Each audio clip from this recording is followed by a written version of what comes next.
Welcome to SveNFL. What's up, y'all? It's Jonathan Rollins. Schif me, Sarah.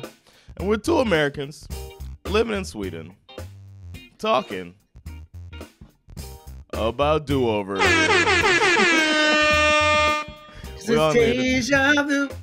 It's deja vu. We all have times in our lives where we want to get a do-over. Well, this podcast gets a chance to do it right now. If there's anything you regret saying for those last 15 minutes we've been thinking we were recording, then you don't have to say it again this time, Skip. I have no regrets. Yeah, I feel bad because we had some beautiful gold conversation that I don't think we can replicate, but we'll do our best. In fact, I plan on saying exactly what I said all over again. Well, I remember that we began with a wonderful siren. We did. For anyone wondering, I made the mistake of not recording while we were having a good conversation. But some news came across that we didn't get to go over in our last episode, and that was that Daniel Jones, I thought he was just benched, but apparently he's been fired. He's been cut, I should say. That is correct. Yeah, so he gave a press conference that sounded more like a retirement speech where he thanked the Giants and everybody. And people asked him if he was going to be cool with the idea of being like third or fourth string quarterback. And he seemed like he was fine with that. But then a few days later, there were these reports that he went to ownership and just said, "Can you please cut me?" Can you please think it was him or his agent? I mean, it could have been either one. I think the reality is this, is that there's a lot of teams out there who could definitely use a Daniel Jones as their backup quarterback. Yeah. You know, again, like we've talked about this before, what happened to the 49ers 2 years ago when they didn't have a backup quarterback and they're playing the Eagles in the NFC Championship game. Purdy gets hurt. Mm-hmm. All of a sudden, he can't even throw the ball.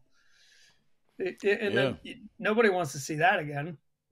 I think it needs to be a team with like a pretty mobile quarterback. The reports are suggesting that uses their quarterback. He obviously he can go wherever he wants. Like his destiny is in his hands. And obviously, he would like to play for a contender. Yeah. Man, what team could that be? I mean, I could see him in a lot of places. I mean, I feel like the Daboll thing makes Buffalo always feel like a fit, but why would they do that? I don't remember is Mitch Trubisky still their backup? It probably is. I don't know, man. Allen is a robot that can get concussion type hits and nobody take him out of the game, so we'll never know.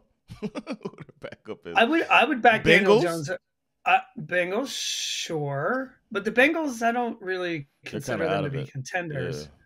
Yeah. I'm thinking more 49ers, maybe, or it's got to be an NFC side, huh? 49ers, Vikings, sure, Vikings. Yeah. That's one good one. Just in case. Yeah. Cardinals.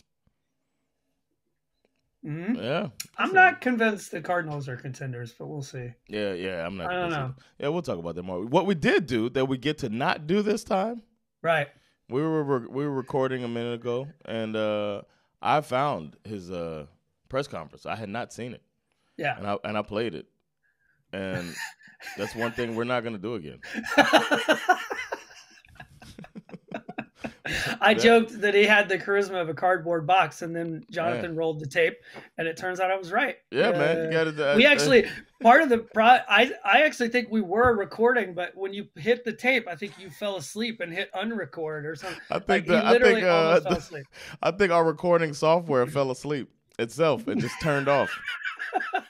It's like, oh, boredom, boring. Do not record. Yeah, exactly. That's what happened, man. But yeah, let's get into the games, man. I guess that was an update on the news. But we had a Thursday night game that we lost a lot of money on, and I'm excited to hear your thoughts on this, Skif. I feel like you might have a thing or two to say about this game. This was like an NFL classic moment. This is like one of those things that's going to go into the NFL classic film archives, right? Browns defeat the Steelers 24-19, and if you can allow me to take you on a little bit of a journey, I would like to point out something kind of fascinating about this game. Let's go. So, right. Some people know this. I think you might know this. Some people probably don't. But all films, all movies, all of them, they all follow the exact same narrative structure. It doesn't matter what the film's about. It doesn't matter if the film is good or if it's bad. They all follow the same basic screenwriting steps. Now, I'm not going to bore you with all the steps, but as an award-winning screenwriter, I will take you to the best part of the story. Right? We're talking about the fourth quarter here. Specifically, I'm talking about the Browns fumble, followed by the Steelers touchdown, followed by the Jameis Winston interception. It's been a hard-fought battle up to this point. Yeah. Mother Nature has chosen to impose her will. Man versus nature, classic screenwriting trope. Okay. After that, the Browns were at this place that we screenwriters refer to as the dark night of the soul. Damn. It's typically the low point, right? It's that moment where the hero faces the reality that all appears to be lost. You gave it your all, wasn't good enough. But then something happens. There's a tiny crack in the facade. The light begins to creep in. The defense gets a 3 and out. Hope has presented its naked bosom, offering the offense one last chance to suckle. This is the moment that the team must realize that as they march towards destiny, there will arise a new hero, a man forged in the history of slavery, yet built for the freedom of this very moment. After Jameis and Judy and Ford have done all they can do, they know that there is one man, only one man, who can provide the divine deliverance that leads to the ultimate glory. And no, I am not talking about God, Jameis Winston. I'm talking about something much better than that, because I'm talking about my man, former Bulldog, Nick Chubb, pounding his way through both man and Mother Nature, the rock in his gloveless hands. The end zone, his destination. The journey is all that dog that he's carried in him for decades as the legend continues to the end of time, well beyond the day he hangs up the pads and returns to a rocking chair on the front porch, sipping a tall glass of sweet tea overlooking the fabulous place that we refer to as Chubbtown. Oh, man. And roll credits. The movie is over. That's amazing. Oh, Schif. Yeah. That's amazing. This game was like a movie. Yes. Honestly, it really was. When you put it that way, too, man, we've talked about, you've been, giving me some pointers. I like to pick your brain about this type of stuff as well. So I'd heard about the story and the arc and all of the stuff about how to write a story. And it just, you nailed it, man. NFC North. That's where it's at, man. It's the best thing we have in the NFL, I think, is that division. One of the best things we have. It really is, and I can't wait till the Hard Knocks premiere. I think it's going to be fantastic. I forgot. The other thing, aside from, let's be honest, Nick Chubb, he scored the game-winning touchdown. Yeah. That's great. It's not like he's the reason they won this game. Really, the reason why they won this game is because the Browns were nails on fourth down, 4 for 4. Yeah. They had 2 fourth-quarter touchdown drives where they converted on fourth down. Jerry Jeudy had an amazing game. Yeah, he did. Just clutch. There was also one moment in the game where Jameis rolled out to his right, and he throws across his body to Jerry Jeudy in the snow.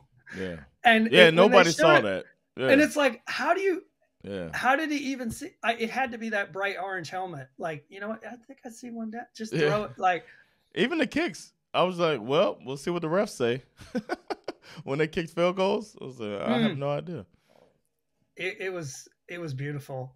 Yeah. There was some questionable clock management issues for the Pittsburgh Steelers, as well as Tomlin.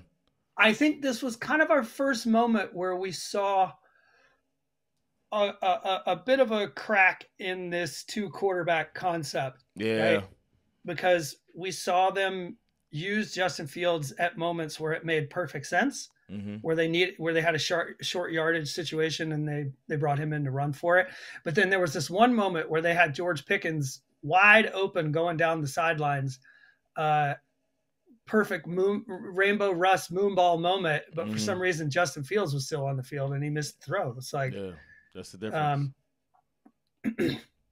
And um, Russ is trying to be old Russ sometimes too, or like scrambling. But he don't have it, man. It's like he looks like me if I was out there, like thinking because I really think I still got it, and I don't, and I never actually had it. Right. So it feels like that, like when I'm out there trying to play basketball and can't jump anymore. So exactly. It's like, they wish they could combine the two, but you just can't. It's true. But I think it's a hiccup. But the Steelers are still on track, man. It's still a good team. I think. Oh yeah. I mean, it's a huge victory for the Ravens, I would say. Oh yeah, especially with our bet that they win the division. So there's that. But I got a question for you as well, man. This is not a Kyle Shanahan question.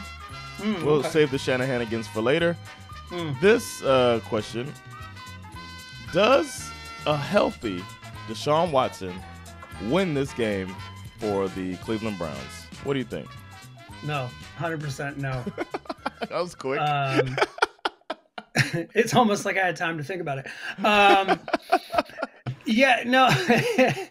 Honestly, I think and this is something that I think will be very difficult to ever really know the full scope of. I think Deshaun Watson and his situation with all of the off-field stuff, it just made when you hold him up against Jameis Winston, Jameis has this like really funny, like kind of corny, motivational aspect to him. And, for as much as you can like kind of joke about it and make fun of it, I think his teammates probably love it. You know what I mean? Like, I think they probably love that shit because, as well as I do, it requires a certain level of like delusion to go out and play a game like this. And you really have to believe in yourself. And I think, I personally think that Jameis Winston is going to have a fantastic post NFL career as a cult leader, or at least, at least he's going to have his own mega church or something. You know what I mean? But Deshaun Watson obviously finds himself in a mess of his own doing. And he's out here trying to save his own ass on the football field. And I just don't think you need a guy who's all about the team to pull off a victory like this. And I don't think that's Deshaun Watson. Yeah, that's true. And then my biggest problem with him is that he's never taken any accountability for anything. He's just acting like he was just some target by these, I don't know, 30-something women or whatever it is.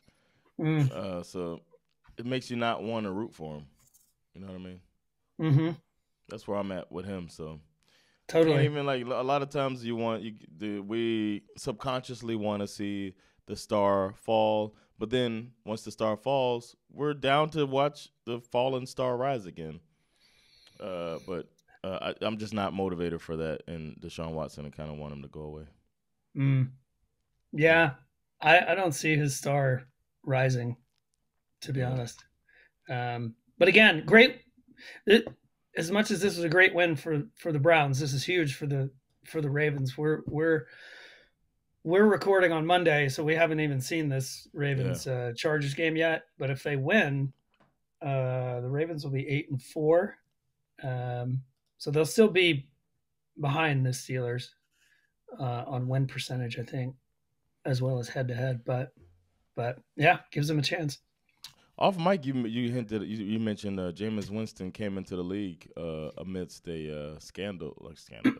It's true. Sexual assault. Well, that's the fascinating thing about when you think about Winston and Watson,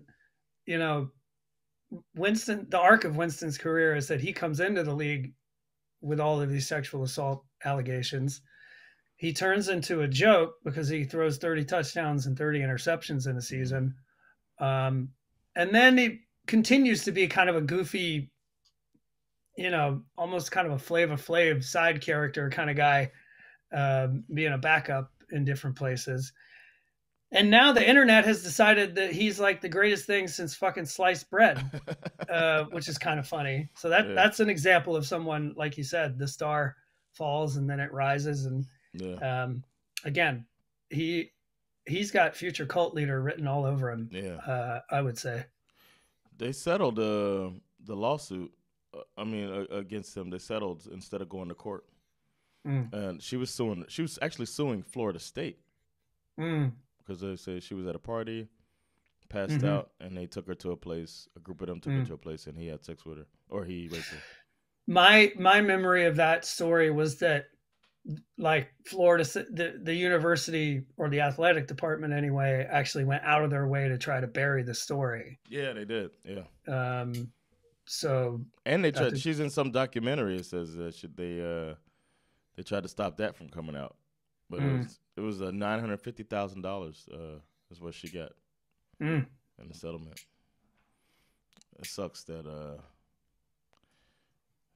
the world's the way it is, man. It's true. What else to say? But yeah, Browns got that victory, man, and the Steelers are now 8-3. Another team that was almost damn near 8-3 is the Minnesota Vikings. Speaking of almost 8-3, this game was so crazy. Yeah. Great game by the Bears, though. I mean, Caleb Williams threw for 340 yards and a couple of touchdowns. He made some really, really risky small window throws in the early part of the game that I was like, man, I don't know if this is a good idea. But he got away with it and played really, really well. But they had real trouble looking after. They made it their mission in life to shut down Justin Jefferson, which they did. But unfortunately, that just left all this room for guys like TJ Hawkinson, who had 114 yards, and then Jordan Addison with 162 yards. So you can't, it's the old saying, you can't double team everyone. Yeah. Double team another one. But I guess they're saying you're not going to let him beat us. But I mean, the way this game ended was just absolutely absurd. I mean, it was like, the Vikings are up 24 to 24 or 27. Oh, 27-16 they were up. And then the Bears score a touchdown. They're down by 3. They do the onside kick and it works. They recover the onside kick. It hit that guy's ankle, man. Hits the dude's ankle. Short. It was a short kick. It was. They kicked the game-tying field goal. They send it to overtime, and then, I mean, the Bears got the ball first in overtime, and they just looked terrible. And it's like backwards. You just couldn't take any of that momentum that they had from tying up the game, and then they just got unraveled by the Vikings at that point. Because was that the one where I can't remember which one that was. Was that? There was that one big catch and run. Doesn't matter. Yeah. But, honestly, I think the better team won the football game. Of course. But it's what is this, like 3-4 weeks in a row where the Bears have lost in rather heartbreaking fashion? Did they have another kick? They had the Hail Mary against Washington. Didn't they have another kick blocked in this game? I think they did. I think they might have. I'm mixing my games up, but I'm pretty sure they did. There were a lot of weird, kick stuff, field goal situation. Yeah, especially in that Washington game that we'll get to. But yeah, the Bears. The Bears offense putting up 27 points on the that's supposedly staunch Vikings defense is a little scary. I'd be worried, even though they're 9-2. They did. They had a blocked field goal in the second quarter. Wow. Minnesota blocked a 48-yard field goal attempt. Yeah. This game was wild, and wasn't even the wildest game of the day, to be honest. Nah. Wait till we get to the Cowboys game. Yeah. Oh yeah, and then flip them, pick them, man. It feels like we did well, and then you got all the upsets. What did you pick the Dolphins to lose to the Patriots? Yeah, because I was trying to pick the upset. You're upset. Okay, I thought so. I did terrible in flip them and pick them. Yeah, man. We can move on to the next game. The Lions had a slightly more difficult time with the Indianapolis Colts, which is kind of, it's so stupid. Like, they've been scoring 50 points on the regular, so it feels. Yeah. I mean, they did win 24-6 for fuck's sakes. You know what I mean? That should be enough. It didn't give us what we wanted. My concern, though, with the Lions is, okay, look, Jahmyr Gibbs was awesome in this game. He had 2 touchdowns, 90 yards. David Montgomery had a touchdown too. But in the process of running up the score these last couple of weeks, I feel like it's fair to ask, like, why are you still playing your starters in the fourth quarter? Bruh. And I don't know how serious it is, but there was a moment in this game where David Montgomery left and went into the locker room without his pads. They also, I think they had an offensive lineman leave with an injury. It's like last week they lost Anzalone. It's like, come on, guys, you need to be smart. You're at that time of the year where you need to be smart. It's a marathon. Yeah, it's a marathon, not a sprint. That being said, they handled Anthony Richardson pretty well. He did his stat line. He did rush for quite a few yards, but still, as far as like the actual job of being a quarterback, he's 11 for 28 and 172 yards. It's kind of stupid. Disgusting. 11 for 28 against the Lions. It's not like the Lions have this crazy good defense. That's embarrassing, man. But running for 61 yards on 10 carries is good, but you got to get accuracy, man. Yeah, the Colts are not serious people. They're still a year away from being interesting, and I don't think they could be serious people with this guy. Maybe not. I mean, I've said it before. Like I don't get it. I really don't. I really think that the popularity of Anthony Richardson comes primarily by way of all the fantasy football nerds. Yeah. Who were just getting excited about how many points he was going to score. And somehow that logic bled into, what if he's actually a good football player? But he's not yet. Not a good quarterback yet. I don't think he is. Not at this level. Daniel Jones, though, maybe that's the answer. Yeah, I could see that. He's wide enough for Indianapolis.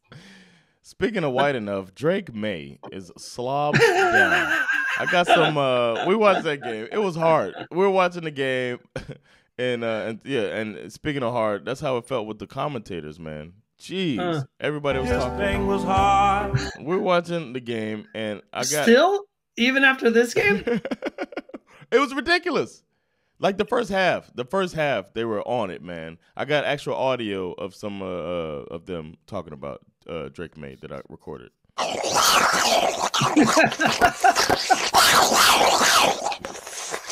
And that was after a fumble.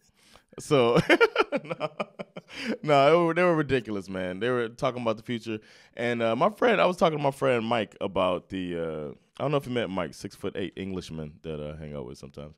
He was over and we were talking about football, and he was saying that it's so much bias attached to teams. Like the Chargers, for instance. We don't want to let go of this whole thing about the Chargers being the team that just loses the game at the last minute and breaks their fans' hearts. We don't want to let go of the Patriots being that team that just figures it out, and even with a subpar roster can still win games and drive you through the mud and have this quarterback that figures it out. That's why they acted like Mac Jones was the next thing, and they found the future, and then they didn't. And they attach these things to these football teams, and they run with it. And that's what's I don't know if that's happening with Drake May, but I just feel like let's wait and see. No, it's simple math. It's just marketing, honestly. Yeah. It's this fluke of a situation that they wind up picking what is arguably the best quarterback of all time, certainly the most successful quarterback of all time. Yeah. Tom Brady, he gets picked at 199. it's in the NFL media landscape's best interest to make you think that it's possible for that to happen again. Yeah. Even though it's probably never going to happen again. But it's like super rare that it happens. That's why it was such a big deal, right? I mean, it's even what's just as rare, it seemingly, is to take a first-round quarterback who turns in to one of the greatest. Right. Like, even that we know is rare. Most of the time, it's just like, it's like a mid-level guy that turns out to be the next thing. It's so much more complicated than picking the right quarterback. Like, you have to have the right situation the scheme, around the them. match, the coach, like all of that stuff has to fall into place. This goes back to what we've been talking about since we started this podcast. It's like, it's the ultimate team game. Like, you try to act like it's one guy. It's not one guy. It's a bunch of fucking guys have to fucking pull this off. And the guys that pulled it off were the Dolphins. They came out there and smacked the shit out of the Patriots, who scored a touchdown on defense. So their offense only scored one touchdown off of a beautiful play by Drake May, by the way. I don't know if you saw this. He was trying to hit Hunter Henry because he was supposed to have a big game. Hunter Henry. I heard from somewhere that he was supposed to have a big game. The tight ends had a big game. That big play for the touchdown, it was Austin Hooper. Austin Hooper, former Falcon. Let's go. Hunter Henry also had the most catches on the team. See what I'm saying? They were going after the tight ends. 9 of their however many 22 catches. He had the most targets for sure. Yeah, he definitely. He just he got right at 44 yards too. Why are we talking about Hunter Henry when Jalen Waddle finally had a 144-yard game? How fucking great is that? I was loving it, man. Good for him. I'm happy for him. He's had a rough year. We'll be talking about him later. But yeah, the Achane was balling. Tua was looking fantastic. 317 yards, 4 touchdowns, 29 for 40. They took him out. We were beating him so bad. They took Tua out. Skylar Thompson came in, immediately fumbles the handoff to the running back, which is run back by Gonzalez. I saw that. That was and then Tua goes and grabs his helmet. It's like, hey, Skylar, let's just watch this. And then they come back and they run to it. Who gets he gets sacked one more time, and his head hits the ground and shit. And everybody's like, see, this is why we wanted him out of the game. But it was no injury or anything like that. But it was just like, come on, man. We can't. It's hard not to get nervous, but it is what it is. It's football. And Dolphins look good. Your Dolphins have been humming since they came back. I mean, this is the Patriots, so that's... Yeah, but we as Dolphins fans love that deep middle thing that they've been doing since McDaniel got here. Teams seem to have figured it out somewhat. And now there's a counter to it that McDaniel has implemented with Jonnu Smith and Achane and coming off the edges and underneath and whatnot. So it's making teams have to be a little more honest. And if McDaniels is hitting these counter punches like we've been asking for, it's going to be tough. Now, Tyreek Hill hasn't been unlocked. He's been kind of a decoy. He still makes his catches or whatever, but Dolphins look pretty good, man. I'm a fan, so I'm very biased, but I think the league is more fun when the Dolphins are fun. Yeah, personally. There was twice this game where Tua he threw one no-look pass to Waddle, which was nasty. But he does his ball handling. I never heard people talk about ball handling in this sport.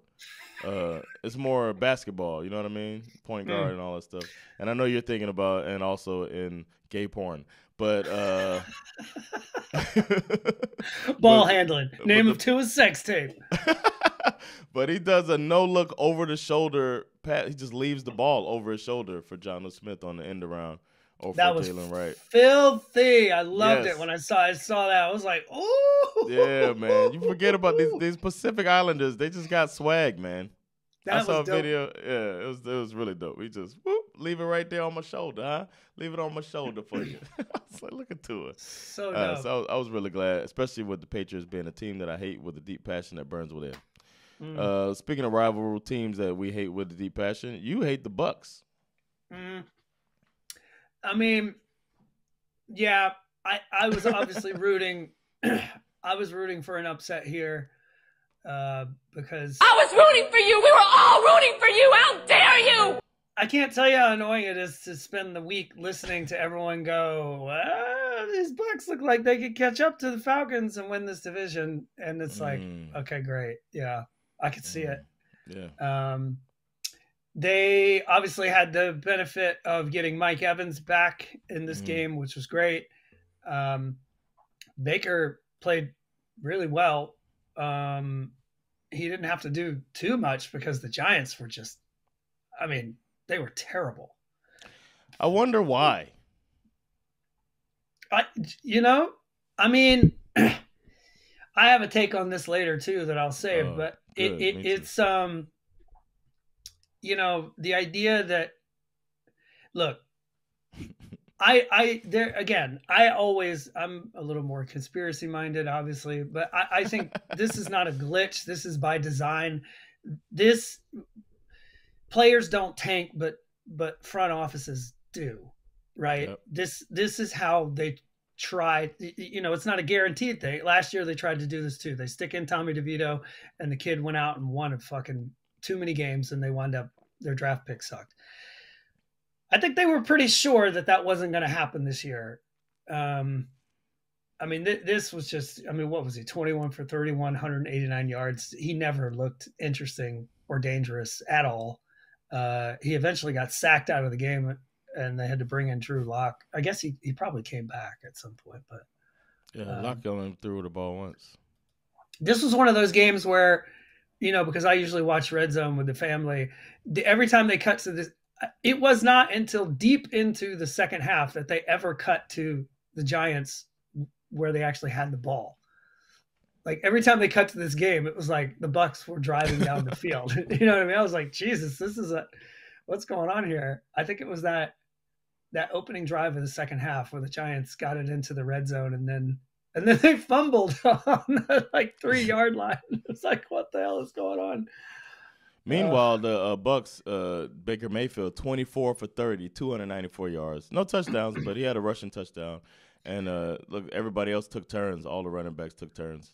And Baker Mayfield hit the fucking Tommy DeVito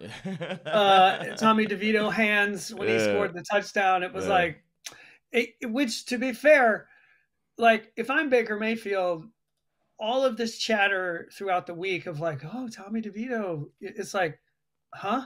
Yeah. This is not a real human person who should be allowed to play. This guy lives with his mom. He still lives with his mom. His mom does his laundry. His mom cooks his food. We call him Tommy Cutlets. He lives 5 miles from the stadium. What are we doing here? Yep. This is not real. This is not a serious situation. Fuck that guy. So with all due respect, they should be talking about Baker Mayfield, not Tommy DeVito. Like, agreed, man. It's just stupid. Yeah, one is the best quarterback in the NFL, and the other should not be in the NFL. I don't know if I want to go there, but hey, man, sure. No Baker slander. That's a SveNFL rule. Man, the Commanders, huh? They're supposed to be the darling team of the league, and second week in a row, they're taking an L. Old Kingsbury Cliff is this is getting a little weird, actually. This is getting weird, man. It's getting weird. I feel like I've seen this movie before, man. We're here. We hit it. This game, was very strange for the majority of it. I mean, it's 3-3 at the half, right? Yeah. 10-9 at the end of the third quarter. There were 4 touchdowns scored in the final 3 minutes of this game. It was crazy. Everything just went fucking haywire in the fourth quarter. It was crazy. I was like, what? We were like, it was like the end of the night, basically, because all the guys were going to go home once the bourbon slate starts. Everybody kind of goes home after the Dolphins game. And Dolphins game is kind of a blowout anyway, so we're checking out Red Zone a little bit. And then we just see these guys keep scoring. It's like, whoa, hold on a second. But then it should have been an even bigger win for the Cowboys when you think about it. With them having the best kicker in the league, and he just kept missing. Yeah. And it's just like Yeah, it's like they should have been a comfortable victory for them. So I don't know, man. It doesn't feel like as much of an upset as it was an upset, but maybe the Commanders are falling back to where they're supposed to be. Maybe. And the best fucking punt return of the year. Bruh. He hit the left L2 circle. It was a bit, and then the fact that everybody fell for it, just like the video game. When it happens, it like legitimized Madden bullshit. It's like when it happens to you, you're like, man, all the players don't fall for that shit, and then they all fell for that shit in real life. I can't even say that anymore if it happens on Madden. It's like Madden paid these guys to do this just to piss me off when I'm in my franchise mode. That spin move was nasty and right down the lane. He spent into the lane, fucking took off. It had and to he be. Did. Oh my god. That was Kevontae Turpin. I mean, yeah. And how he hit, like he plants his foot, goes for the spin move. The guy who's coming for him is at least 2 or 3 yards away. Like he's not even. Yeah. That's what happens on a video game. It's insane. He's not even there yet. Like he hits this spin move, and then all of a sudden the sea just parts wide open, and he's just gone. We call it like an animation glitch. Like when the game happens and you just see somebody just stumble out of the way. It's like, he's not even close. It's an animation glitch. The animation glitch happened in real life in that. It was beautiful. Kudos to the Cowboys pulling that off. Cooper Rush was so excited doing what he did. 24 for 32, 247 yards, 2 tutties. Yeah. And Jaden Daniels looked good too, even though he threw 2 picks. Like they were using him in the run game, and it made you feel like, why? He looked a lot better, and it took forever. What a heartbreak too. In some ways, like, Terry McLaurin did very little for the majority of this game until he scored. Yeah. What should have been the game tying touchdown. They score. All they need to do is hit the extra point. Oh yeah. And this clown fucking whatever. The hold was fucked up, but whatever. Like. It was the snap. It was the snap. It was like snapped it into the ground, so he had to get it back. Yeah, I mean, this game, I was like, okay, we're going to overtime. And it's like, oh my god, you got to be kidding me! Like, and then the only reason this, they tried the onside kick, and the Cowboys, scooped it up and ran it to the end zone. And if he takes a knee there, the game is over. But he ran it to the end zone, and Hey, it's been a minute since the Cowboys have won a game or put up this many points. Yeah. So I actually don't blame him for that. No, I don't blame him either. I was like, it's highly unlikely that they score again. And they and then the best part about it is they score all these points and have this crazy victory on the road. Right. They still haven't done. They still haven't won at home. It's a shame. No, they haven't won at home all season. Wow. Unbelievable. Yeah. Yeah. I left this game feeling like I can no longer trust the Washington Commanders. I don't know. I felt like, I got more to say about that later. Then the Panthers gave the Chiefs all they could handle. Yeah, they did. All they could handle. Just putting up yards on them, fighting all the way to the end, only to lose by 3 with Mahomes doing what Mahomes does. And I left this feeling worried about the Chiefs, man. That defense giving up 27 points, and the having to eke one out against a team that is obviously rebuilding and maybe doesn't even believe in their quarterback. I don't know, bro. Rookie coach against Andy Reid, like this should not have been close. Yeah, so I think that we've Chiefs chiefing. We yeah, I have more to say about that later too. But it's interesting. We're at that time of year where it's that moment where you made this mistake at the midpoint of the season of thinking you had everybody figured out. Yeah. Yep. And there's always a couple of teams a few weeks after the midpoint of the season where you're like, well, hold on a second, maybe I missed something here. Or maybe it's because of an injury, or maybe it's, it could be a lot of things. This is the kind of week that you find that out when you have a bunch of scheduled lopsided games, and everybody's like, "Well, this is going to be an to figure out, and then all of a sudden you find out more than you expected about these teams. Mahomes did everything he could to win this game. I think he played quite well, obviously. Yeah. And especially that, when they got the ball in their hands, the game's tied, and he has plenty of time to march down the field. But that run where he looks like he's getting ready to go out of bounds, and he's like, oh, look at that. Look at all that green another grass. 40 yards. Yeah, look at all that green grass down the sideline. I think I'm going to take that. And the block, I think it was Noah Gray. Mm-hmm. He blocked two people on that one, or is it 84? I forget. Noah Gray had a hell of a game. Yeah, 66 yards. Yeah, and 2 but touchdowns. I think the other guy, Justin something, Justin Watson. I think he blocked 2 players on that big run. Mm. I was watching for the blocks, man. I love that when a block opens up a big run.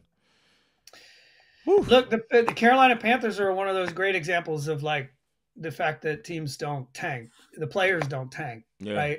It doesn't matter how many wins they have. These guys are out here playing for their pride. There's a lot of good players on this team. This is not a good football team, but there's good players on it. And they're not about to just go out there and let the Chiefs just step on their face.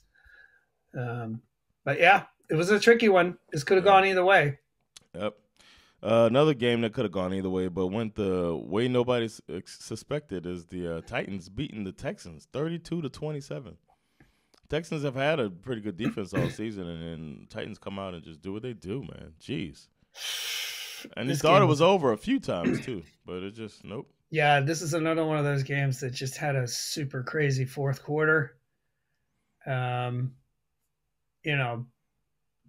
Levis throws a pick. You think it's over. Yep. He threw a pick 6 in this game at one point. Right after the Texans, Stroud throws a pick, and then Levis throws a pick. He's like, I can do better than that. I see your pick, and I raise you. 6.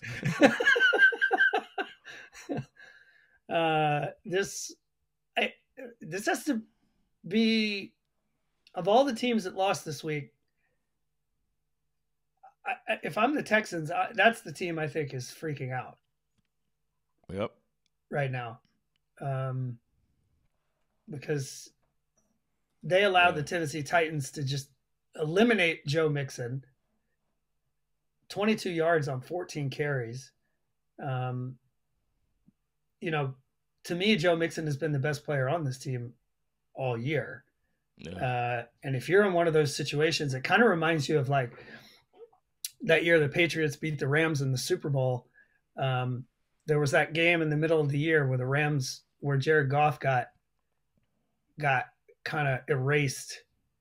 I can't remember who they played. They played some team in the regular season, and they just erased Jared Goff from the game. And Bill Belichick was like, And he basically did the same thing. Yeah, I want to say Jaguars, right? I can't remember which game it was. Yeah. But to me, this is like, fire off the siren. You can stop Joe Mixon by doing what the Tennessee Titans did. Yeah. Then you ain't got to worry about the Houston Texans. Yeah, good point. Good point, man. But then again, Nico Collins might get a little bit like more fresh, He just coming back.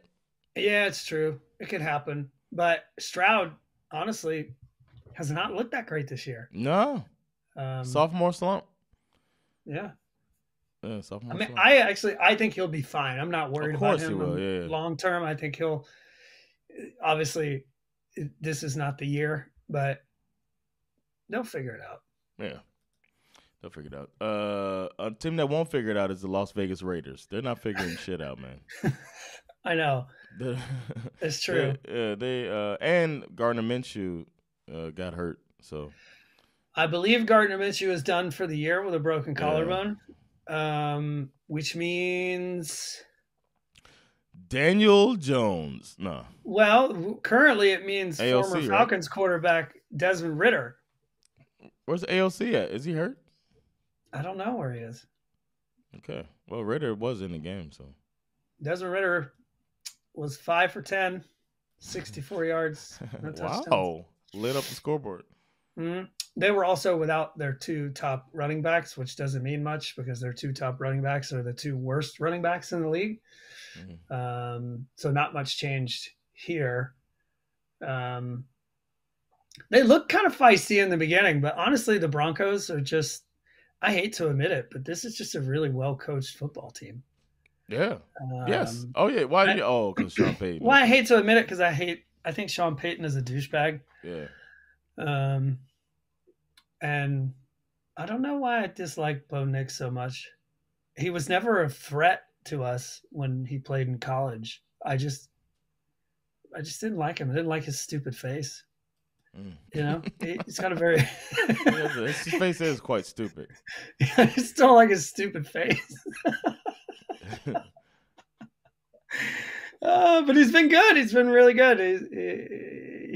They seem to have found a way to gel, him and Sean Payton. The offense has coalesced really nicely around Bo Nix. He seems to always have somebody to throw to. Yeah. Especially in zone coverage when they fucking hit those seam routes and he just zips it in there and 10 yards, 12 yards, 14 yards. It's like boom, boom, boom, boom, boom. They just keep moving down the field. And he's good on the move too, man. Yeah. When they get him out of the pocket, man, cut that. I mean, their Achilles heel continues to be the fact that they can't run the ball. Like, if this team could run the ball, shit. Open up some play action and stuff, yeah. They'd be trouble if they could run the ball. Even still, they're 7-5, but So I'm not a believer in the Broncos, but I like what they're doing. I feel like they're on schedule though. They're where they should be though, as far as development of the team and all that, and especially going through that rough first part of the season last season. They kind of remind me of last year's Texans. Yeah, with the rookie quarterback and all that. Yeah, they're overperforming though. Shout out to them. Speaking of teams that are not overperforming, let's talk about the San Francisco 49ers. Skip is just so happy about this. The 49ers came in with Brandon Allen as quarterback. Come on, man. You know, it was funny. I was watching NFL Network before the game, and who's the new guy they have on there who used to play for the Bucs? Oh, McCoy. Gerald McCoy. Yeah, Gerald McCoy. He tried to make an analogy about, he was like, Tony Stark, the Iron Man, right? Mm-hmm. He developed this suit, right? He's got this suit. It's got all these weapons in it. Yeah. He's like, but it doesn't really matter if Tony Stark is in the suit. The suit is run by this AI named Jarvis. Mm-hmm. Is that what it is? Yeah, Jarvis, yeah. I'm not an Iron Man guy. It's my favorite movie. He's like, Jarvis runs the suit. So it doesn't matter actually who's in the suit. And he was trying to make this analogy for, whoever's playing quarterback for Kyle Shanahan. And everyone was like, oh, that's interesting. I like that. I was like, man, that's fucking dumb, dude. That is fucking dumb. Gerald. Come on, Gerald. Because Gerald, they put Brandon Allen in the suit. And Brandon Allen went 17 for 29, 199 yards, a touchdown, and a pick. He looked like ass. He's fumbled the ball at one point because he has a broken finger on his left hand. It's his non-throwing hand, but still. Yeah. Takes 2 hands to hold the ball sometimes, and it's not good. I'm like, what the you telling me you're going to put some asshole with a broken finger in the suit and everything's going to be fine? Everything's going to be good in the suit. Can you lend a nigga a pencil? There's so many questions. Yeah. Maybe they should have put Christian McCaffrey in the suit because that motherfucker only had 31 yards rushing. Yeah, I saw that. Honestly, it's over. It's over. It's over. 49ers fans, it's over, okay? Just let it go. Just let it go. Hey, what you doing out here with all this ass? Yeah, it's over. I mean, technically, they're still, they're mathematically not eliminated yet, but they're 5-6, man. And what do they have? Hold on. Where's their... They're playing us. Oh, we can go through their games if you want. Look at this. Their next game, the next game the 49ers play, Buffalo Bills. Yeah. Okay, then they play the Bears, who are desperate for a win. They'll beat the Bears. They could beat the Bears. Then they play the Rams. Rams is always a scrappy game. It's tough, yeah. They're definitely going to lose to the Dolphins. Probably going to lose to the Lions. They're going to lose to the Lions. And then on the last game of the season, you're playing a division rivalry game against the Cardinals. Fucking who the hell Nothing knows easy. what's going to happen there? Nothing easy about this schedule. No, their schedule is It's terrible. tough. It might be the toughest in the league when you look at that lineup. Bills, Rams, Dolphins, Lions, Cardinals. That's all some challenges right there. So the easiest one is the Bears, but they got a good defense. Man, they might have the toughest remaining schedule. So yeah, you're right. It's over. In the words of It's Schif. over. It's over. But the Cardinals didn't give you much to believe in, only putting up 6 points against the Seahawks. So It's true. I'm here to double down. That shit is a 2-pack of ass. that's how the Cardinals are looking, man. Even though Kyler put up numbers, man, I'm trying to figure out. I didn't see the game. I'm trying to figure out why don't they have more points? All the stuff is there for points. I guess they didn't run the ball at all. They could not run the ball. Maybe that's why they don't have any points. I mean, you know, they got themselves obviously into some red zone situations, and then they just couldn't. They couldn't do anything with it. And the Seahawks were playing. You know, I mean, I don't know if you know this, but the preparation for the Seahawks this week was kind of a nightmare. They, on the Pacific Northwest, they had this insane storm. They call it a bomb cyclone off the coast that caused all this like flooding and power outages. At least 3 or 4 people died. Oh, shit. They were using generators to keep the lights on at the practice facility. They didn't have hot water for most of the week. I think they managed to get the generators hooked up to the hot water heater on Friday, and the big exciting moment for the team all week was the coaches telling the players like, hey, you get to take hot showers today. And they were just like, fuck yeah. Like they've really been through it this week just to get to this game. And I kind of had a feeling that would work to their advantage. Like they were like, it doesn't have to be a blowout, but we are going to come out here and we have prepared so hard this week in the face of all of these elements. We are ready for a bare knuckle fist fight. I'm ready to fucking kill a Cardinal. That's kind of how that was actually sort of my feeling when we bet on this game. And I said, I just have a feeling the Seahawks are going to win this game. It was mostly because of what they went through this week that made me feel like they were going to win this game. Oh, damn. I didn't know any of that stuff, man. Man, you're staying on top of it. The final game we're going to go through, because it is Monday. We are recording this early for scheduled purposes. So we'll talk about the Monday game on the next episode. But the Sunday game was the Rams versus the Eagles. And they put up a lot of points in this game, man. We thought it was going to be more of a defensive battle, but ends up putting up 57 points. Matthew Stafford was out there Staffording. But the Eagles pulled it out with the easy victory. When I watched it, it was like, oof. They kind of ran away with it, pun intended, because our boy Saquon Barkley was out there trying to get a triple burger if he could, man. He was out there killing it, man. Shout out to him, man. With the,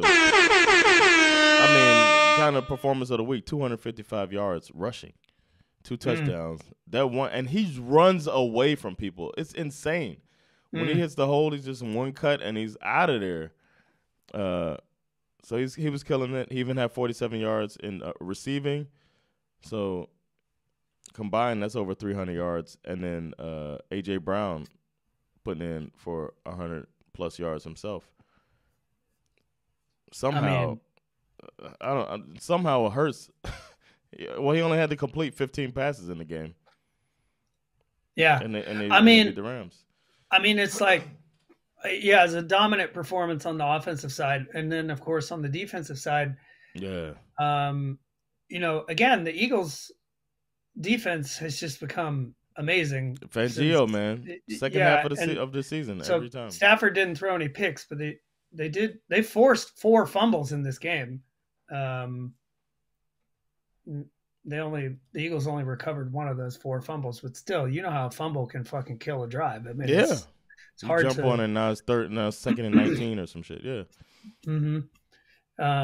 This is just the Eagles are slowly becoming one of the best teams in the league at the best time of year. Yeah. And this is the part of the season last year when it started to go the opposite direction, Where it Right. was like, oh, we're finding out that they're frauds, and now we're finding out that they're the truth. so it's good timing. I'm glad for Sirianni. Like I said, I root for him just based on the different type of coaching approach. Mm.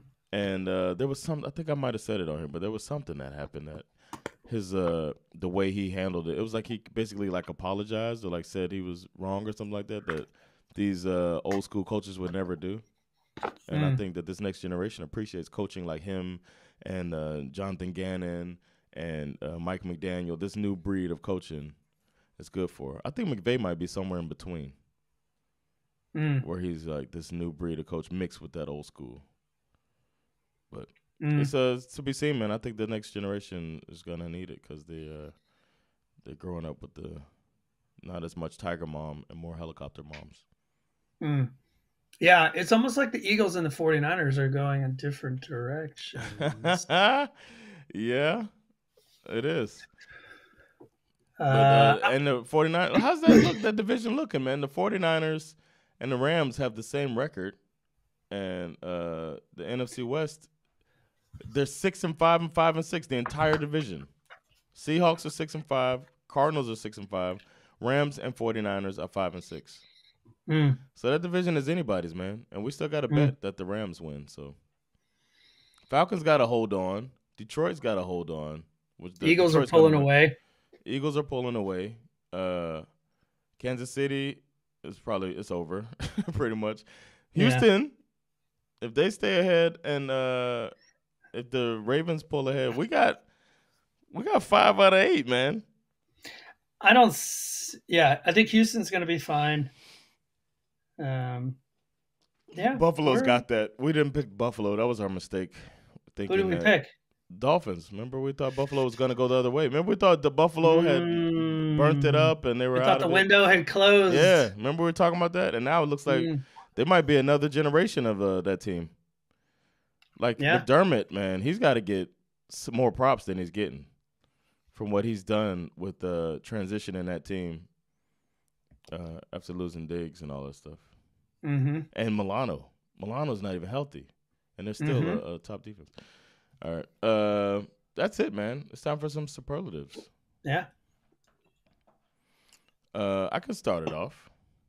Okay. Because I'm excited about this. Because it's that time of it's real MVP time. My MVP is the one and only, one of my favorite players in the league. No, I'm just kidding. Jalen Waddle. I know I'm super biased because this guy's on my team and he gets overshadowed by Tyreek Hill, despite being a number 1 caliber receiver in his own right. Plus, he's a tough player, and I like tough players. He goes across the middle. He lights teams up with his speed, his elusiveness. He's got dependable hands. And when he gets the opportunity, then he pulls through for you. But that hasn't been the case this year that much. Waddle is on pace for his first less than 1,000-yard season of his career. Yes, as a rookie, he had over 1,000 yards. And Reeks got all the attention all season, and he got all the attention from the defense on Sunday. And my boy Waddle reminded the league who he is. He broke out with 144 yards on 8 catches and a touchdown. He made tough, clutch catches, including one where he jumped damn near out of the stadium to get the ball. I'm glad for Jalen, who seems to have abandoned his popular touchdown celebration, which is another sign of versatility. The man can celebrate in diverse ways as well. So this week, Jalen Waddle. You the real MVP. Yeah, he had a hell of a week. I like that. Yeah. Who you got? You went homer. I went layup. I'm going to go with Saquon. Yeah. 2 tutties, almost 50 yards receiving, 255 yards rushing, 9.8 yards per carry. This man could not be stopped. Nah. Personally, if we're talking MVP race, I say fuck all these quarterbacks because in my mind, it's a 2-horse race between Quadzilla, Saquon Barkley, and Derek the King Henry. We have not seen Derrick Henry yet this week, but regardless, Saquon is turning the Eagles into a legit Super Bowl contender at the right time of the year. So for me, week 12, Saquon is the real MVP. You the real MVP. I could throw I could do my trash right away. I know we normally alternate, but I want to get my trash out of the way. I just want to get this out of my mouth. Trash. My trash of the week is the New York Giants front office. You are trash! No, just how the fuck do you trot out Tommy DeVito? Like, it's bullshit to me. The locker room cannot be on board with this decision that you decided to grab this guy, which is obviously a pandering to your New York City fan base with this Cutlet. Was it Tommy Cutlet they're calling him? Tommy Cutlets, yeah. Tommy Cutlets, because he's living at home with his mom and she's making his food and he loves cutlets and he's got his Italian American thing he does with a hand gesture, and obviously that's made by his agent. They're all grifting on this situation, and this guy is not an NFL level quarterback. And there's players out there that are putting their careers on the line every night. Don't disrespect these guys' time and their bodies by having Tommy DeVito being the starting quarterback. They know it's not for the best, and they should be ashamed of themselves. So I'm saying the New York Giants front office, who, as you just heard with the real MVP, let a great player get away. And then in the same week that he has a historic performance, they have Tommy DeVito starting for them after getting rid of the obviously better quarterback for compensation reasons. You are trash! It's pathetic. Yeah. My trash, I got to go with the Houston Texans. Yeah. I mean, first off, how do you go from throwing a touchdown pass on the first play of the game to shitting your pants and losing to the Will Levis Tennessee Titans? It's a division game. Score was close.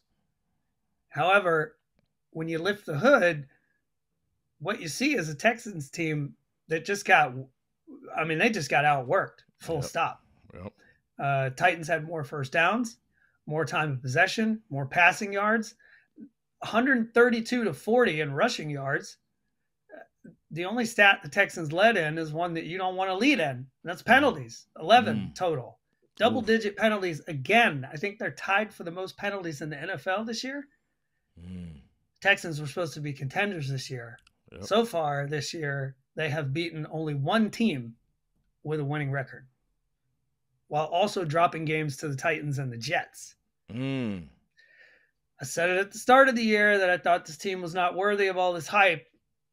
As usual, I was correct. And I can't wait for the midweek think pieces about how the Texans might actually still be a year away. Fuck that. Texans, you're trash. You are trash! Okay.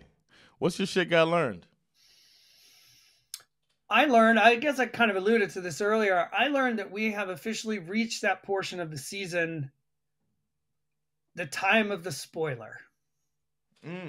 Now, it usually comes later in the season. Yeah. But the problem is that we have so many 2 and 3 win teams this year. It's earlier now. Honestly, we should have known better that this was going to be one of those weeks that just got weird, given how it started with the Browns chopping down the Steelers on Thursday Night Football, right? College football Saturday produced multiple upsets, turned to the Sunday NFL slate, and it looked pretty self-explanatory. But it's important to remember that there are 2 types of teams that you do not want to play against at this time of year. There's the juggernaut, and then there's the team that has nothing to lose. Most of the tomato cans got sorted and recycled, but the Browns, the Titans, and the Cowboys were out there dropping a log right in the motherfucking punch bowl every chance they got. And the Panthers damn near pulled off what would have been the biggest shocker of them all. So for me, I learned, keep an eye on these fucking 2 and 3 win teams because they might fucking sneak up and kick you in the ass. Nice. All right. My shit got learned is that the Kingsbury Cliff is real. I watched every snap of the Cowboys versus Commanders, and I don't know if I've seen a team more ready for what they were facing this entire season. Maybe in that Vikings-Jets game when it felt like the Vikings were ready for everything Aaron Rodgers was going to do. But this was a game filled with defensive players running routes for the receivers. It was insane. They were in position, even plays where they didn't make the interception or the bat down, but they were right there to make the tackle. It made me think that the offense was figured out by that Cowboys defense. And we've spoken about Kingsbury and his tendencies, and maybe just making it too easy for his quarterback, which he gets beat up as well, the way that he makes him play. See Kyler Murray in his seasons with Kingsbury. I think this season will be more proof in the Kingsbury pudding that the Kingsbury cliff is real. That was my shit I learned. Kingsbury pudding. That feels proof in the pudding. Yeah. As for spec, I'm going to put some spec on a team that you mentioned already. Actually a player that we all love. I'm just kidding. Just wanted to hit the button. I hadn't hit it all day. They didn't play this week. Put some spec on the Carolina Panthers. You mentioned them already. Nobody saw this shit coming. The Chiefs have been carried by their defense all season. Mahomes is Mahomes, but the Chiefs had the luxury of Mahomes being a luxury this season.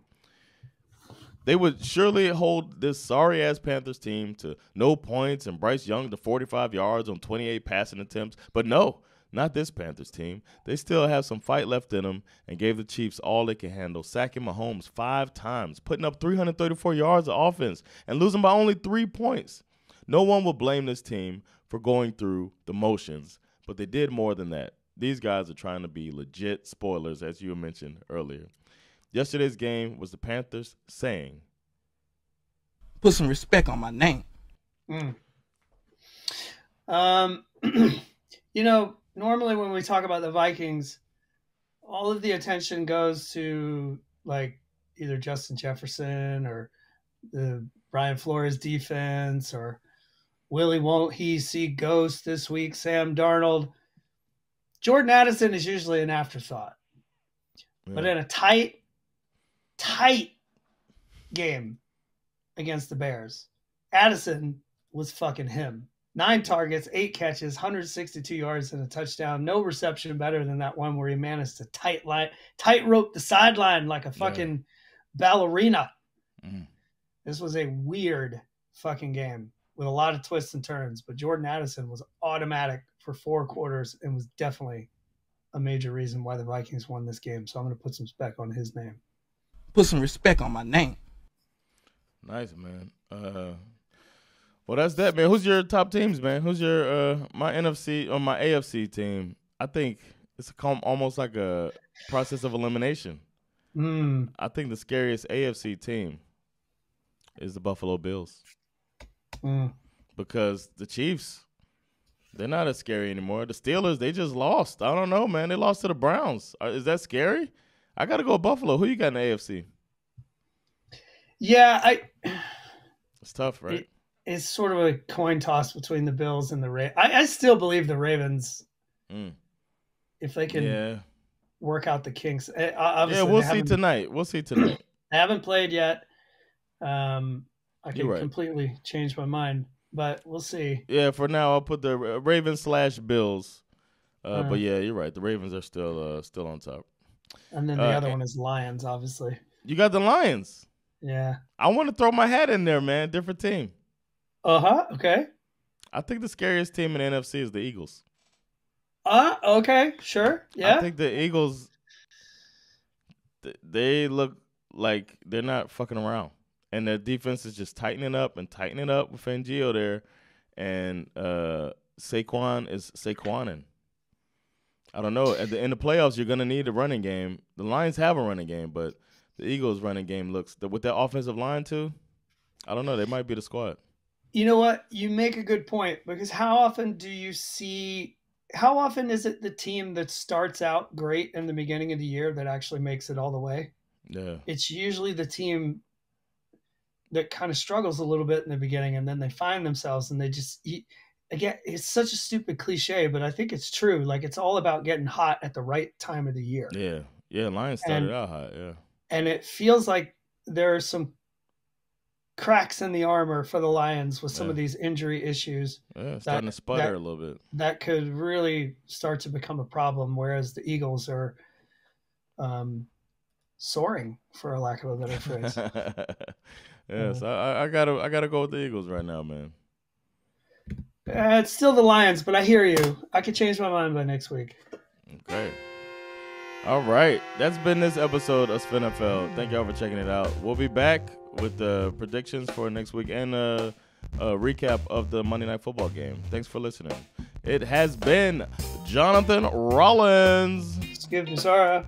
With SveNFL. Peace. Later, y'all.